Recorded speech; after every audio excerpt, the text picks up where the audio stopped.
I was born in San Francisco, California on September 14th, 1994. I was born with hydrocephalus.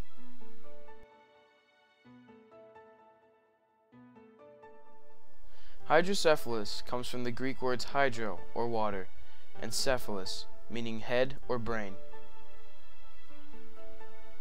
It is an ailment in which the primary symptom is a buildup of excessive fluid in the brain.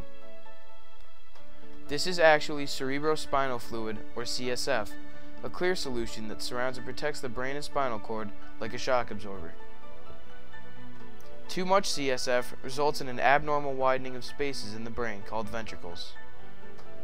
This widening creates potentially harmful pressure on the tissues of the brain.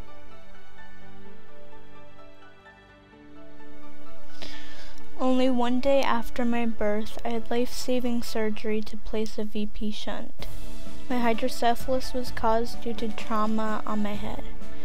You see, during my early stages of growth as an embryo, my neural tube did not fuse completely.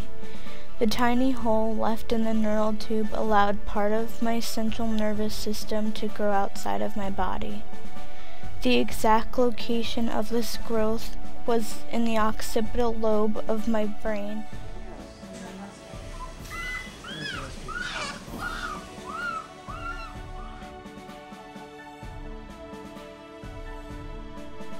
The treatment, not cure, for hydrocephalus is very mechanical and dated. It involves the surgical placement of a VP shunt.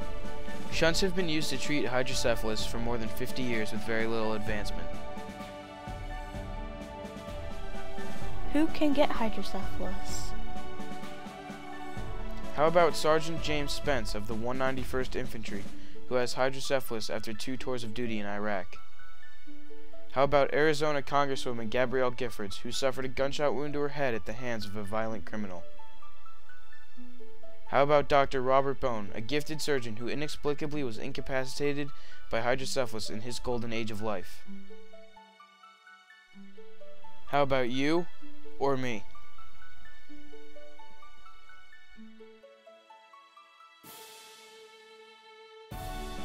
"17 years ago, I was born. I was 6.5 weeks early and weighed 5 pounds, 1 ounce. The next day, I received my first shunt. The CSF draining from my brain drops my weight down to 4 pounds, 3 ounces. That first year, I had 10 more surgeries, a blood clot removed from my brain, a shunt revision, then another, and another, 8 in all. And then the encephalocele repair. 6 more surgeries followed, including repair of a Chiari-3 malformation. 15 surgeries in all, countless seizures through my early life, and hordes of blood pressure and seizure meds. And today, 17 years later, here is Colette Suzanne. Colette meaning victorious army, and Suzanne meaning beautiful lily. She has defied all the odds and lived up to her name. As the pages in the book of her life continue to turn, she lives today, lives strong, and lives happy. Her seizures have gone, so then has her medication for them. She studies hard in school, is active in the Girl Scouts, bakes the best banana chocolate chip muffins, and most of all, is dedicated to having fun while helping others. You see, Colette makes custom jewelry for sale. She donates 50% of all of her sales to finding a cure for hydrocephalus. She is not out of the woods yet, but she is blazing a trail to make the journey easier for others. And remember, if you have a brain, you should care about hydrocephalus.